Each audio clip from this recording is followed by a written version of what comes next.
All right, guys, this week I thought I'd try something new. I know there's a million review videos out there, so I figured each week, and Lord knows I don't buy as many comics as the guys that do the reviews online. I somewhere, let me see, I'm probably somewhere between 8 and 15 comics depending on the week. This last week was a little bit slow for me. There just wasn't as much stuff as I usually grab, and the previous weeks have been those weird delayed weeks throughout the country where people have not gotten their books on time. So this is my top three from this week and then the previous week too, because I just picked those up Tuesday because I'd had him just go ahead and put them in my pull file after he got them. So anyway, going forward, this top three this week will be Ultra Mega, as you can see here. Yeah, this is super fun. This is slasher kaiju craziness. It's you got demons, and I don't want to give too much of it away, but it doesn't end the way you would imagine it would, and the art in it is fantastic. So I'm sure you've heard around, but yeah, if you can grab a copy of Ultra Mega, I'd recommend it. It's super fun. It's quick and it goes just super fast. It's not a heavy read. So after that, my top three for this week is Thor, the Donny Cates run. This is a penultimate issue to the Prey storyline, I believe. And again, I don't want to give too much away, but this one picks up a little bit more than the last few. Cates will do that every once in a while, more so on this particular Cates run. I don't know if it's me. I really enjoyed the Black Winter, and then when we moved into the Donald Blake stuff, it's all right. It's just it wasn't as good as what previously came out to me, so I felt like there was a bit of a lull in maybe like 11, 12. But this picks up. The ending's got some cool scenes. He finally kind of starts getting himself, well, in one form out of where he was. Another character comes back, so it's definitely worth reading. It's pretty cool. And then we've got Orphan and the Five Beasts, another good samurai style. It's just a good read. I can't remember how many there's going to be. There are 4 or 5 of these, but the artwork's pretty cool.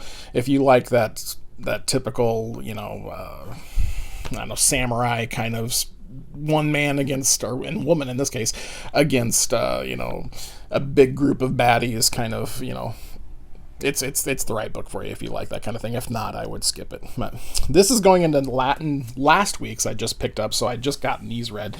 Nottingham. This is surprisingly going for, I don't know, like 20 or 25 bucks online right now, which I didn't pick it up for that purpose. I had it put in my pull file just because I like these kind of time period pieces, and it's a reversal of what would happen if you took the Robin Hood story from another perspective. This is more like the sheriff and the law kind of viewing the merry band of whatever as the bad guys, the terrorist group kind of attacking, and it's an interesting take, and the artwork's fantastic, and it's cool. It's a cool book. So it's expensive now if you want a copy of it, so I think they're making a second print of it. This I get every single week, and I always save this for my last read. That way the things like, well, not to pick on titles, but maybe like ASM or something like that's I found disappointing that week. I can always read Space Bastards, and it always picks me up at the end of it. It is, if you like crass, wild, non-politically correct, in-your-face humor, Space Bastards, it's for you. It's a funny story. It's about kind of mail delivery or package delivery in space, but it's kind of a bounty system of whoever can get it there first, and it's fun. So it's definitely a pick up and read. And I bought this as a spec book, and this is the last ASM, and there was a new character in it, and I wasn't going to pick it up. This was the new suit, which seemed to be disappointing a lot of people, but I really liked this. I couldn't find this at first, and I had to go hunting for it. I liked this particular one because it comes, and I'm sure some of you have seen this, but it comes with this sleeve on it, which is not attached, this white sleeve. And then when you pull it out of here, it has a die-cut cover, which is pretty slick. So, sorry, I don't want to bump the camera because I'm working behind it. But anyway, there's the, you can see Spidey through, and then the die-cut, obviously, Spider. So I thought that was super cool. To me, I can't believe that one's not blowing up almost as much as the that black web God, what was that? ASM. Anyway, 50 something. But this one I thought was cool. I haven't seen that die cut done, at least for a while. I know that Wolverine 100 has that. Is that which one it is? Anyway, it's that yellow cover. It says top secret. It's got slashes for the die cut, but in this case it's just the spider. I thought it was super cool. That's why I picked it up. So I figured I could hit two things in once. Maybe if that, although it doesn't seem to be very popular, but if that new suit ever becomes a spec book and just the cool cover with the die cut, it was a 2-for-1. So, all right, moving along into this week's spec stuff that I've grabbed. This is Outsiders number 8, Huntress in, Nightwing out. This is the notorious issue where Nightwing comes out of the closet as homosexual. No, I'm totally lying. This is the death of Sabak and the first appearance of the second Sabak. I think that's how you say it, Sabak. Anyway, they just had rumors, I think last month in February of 2021, that actor Marwan Kenzari, I think is how you say his name, was just hired to play somebody in the Black Adam movie. And the rumor is that it's either going to be Sabak or Dr. Fate. So those are your two. That's the only reason I grabbed it. Happened to stumble across it. It was like $2, so I picked it up just for spec stuff. This next run is a Reign of Superman run. These are all just kind of because of the new... Actually, today it came out, the Justice League Zack Snyder remake. These are Black Suit Superman issues I grabbed, just issues that had him in the black suit or first appearance back. So, and then there's a cover black suit, the healing suit, and then here's the first appearance. The Action Comics number 689 is the actual first appearance of that black healing suit. So, like I said, with the movie coming out, I thought I'd grab some of those. Those were all just $2 or $3, so pick these up at 2 different comic book shops. And this week I have a bunch of Skottie Young stuff. I love Skottie Young. I've just been, when I'm hunting around and I'm bored, I just grab them. If I see one at the comic book shop, I'll grab it. So this I actually got off Macari. There was a lot of 3. They're all Spider-Woman. I really like these red covers, and there's the Luke Skywalker one where it's kind of orange, and this is Skottie Young's version. I was like, it's got too many cool things going for it that I couldn't not get it. So that's the Spider-Woman number 5, Skottie Young. This was in that lot. This is Spider-Woman number 1. This is a Walmart variant, and I think I'm going to say it's Alex Ross. I could be wrong. I can't remember. But this happens every time I get a Walmart variant, which they're notorious for. You get all this creasing along the edge, I think, because of the way Walmart packs their books, unfortunately. I think they put them in like polyurethane, and they just get banged the hell up. I think I have 2 or 3 Walmart variants, and they're all like that. I don't know. I might be able to press that out. I don't know how many of them are actual color breaks. Still a cool cover. Didn't pay much for it. So, and there's an actual timeless variant by Alex Ross. So that's a cool one too. That's the Spider-Woman run. Here's another Skottie Young, Superior Spider-Man number 1. Just another cool cover. Saw it and snagged it. This is a run of Scarlet Spider stuff. I like the Scarlet Spider. This is not any particular value. It's just a regular comic, 12.1.1 or whatever. I just really thought the cover was cool. So this Ben Reilly Scarlet Spider, as I was digging through the comics, I just came across, obviously, the Scarlet Spider run. And 9 and 10 were the only things that were showing on Key Collector as anything of any value. I think they're the first cameo and first full appearance of, I think, Fatong. I don't know. It sounds very Lovecraftian to me. I don't really know anything about it. It's just, I saw them there, $1 a piece, so I snagged them. First cameo and first full appearance of Fatong.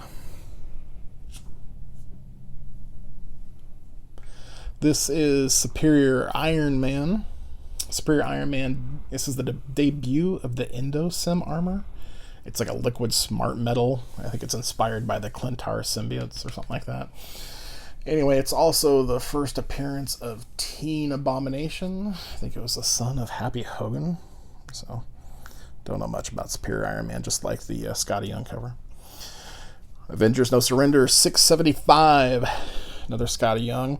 I just really like this cover. I thought it was funny. It's Man-Thing trying to apply for the Avengers. It says, looks like you're playing fast and loose with the Avenger membership, so it seemed like a good time to turn in my application. Again, like I said, just a lot of Skottie Young in this. So this is probably one of my favorite Skottie Youngs. I love this Punisher #1. I don't know if this was the volume 11 or volume 13. I can't remember which one the #1 is from, but the shell casings making that Punisher symbol it's just cool. I love that cover. So here is a signed Skottie Young #1 of Rocket Raccoon. I hadn't had his signature, so that was cheap, and I picked it up. And then just several of the Rocket Raccoon and Groots. Just some of the ones I thought were kind of cool looking. #8 of Rocket Raccoon. This is the George R. R. Martin. I think I got this for like $7, so I thought I got a great deal on it. This is the first of that run. It's the Alex Ross cover. It's a newsstand variant here, which is particularly hard to find with this. So the price was right, and I just picked it up because I thought it was pretty cool. And yeah, can't go wrong with an Alex Ross cover. Fantastic Four #72, Beat to Hell. I found this going through the drawers. They wanted $10 for it in a great condition. This goes for $300, $350 if you have a super high grade on it. This is clearly not that. But I have a soft spot in my heart for some of these old banged up comics, and how do you pass up that Jack Kirby cover? That's just classic, Kirby. So that's why I grabbed that one. I don't even want to guess as to what this stain on there is. Yuck. Anyway. Avengers, Kang versus Immortus. I don't know how that happens since Kang is Immortus from what I remember, but anyway, with all the Kang talk coming up, I just grabbed it, stumbled across it. I don't think it has any particular value, just thought because it had Kang and Immortus on it, I might grab it. And finishing up here, this is one of my all-time favorite covers. When I came across it in the drawer, I couldn't believe it. It's Cosmic Ghost Rider #4. This is the New York City 2018 Comic-Con variant. I don't know if it's a variant of the Comic-Con itself, or if you could pick it up in stores. If that's the case, and it was the Comic-Con exclusive, I don't know how my comic shop got it, but anyway, it's just all the Ghost Rider through time. You got Ghost down here from the 1 million BC run, and you got obviously Johnny, and then Frank on the cosmic motorcycle there, and then you got Robbie there in that 69 Charger, Rally Charger. It's just all of them together. That's just an awesome cover. I don't know how you couldn't dig that. You can turn it about anyway and start admiring the art all the way around. Even the woolly mammoth down there in the corner, how do you not love that? So anyway, on that note, and in a weird, how that works, I was going through Target and found that the Robbie Charger Ghost Rider. So we'll have to see with a little magic, if I can stick this thing together. So, all right, there you go. That's the Spider-Man kit. Like I said, I just walked by at Target and found that and saw. I was like, oh man, that's pretty damn cool. It's a Ghost Rider. It's a Robbie's Charger. It also has Spider-Man shooting his webs, and then a weird, I guess that's as close to Carnage as you can get with Legos.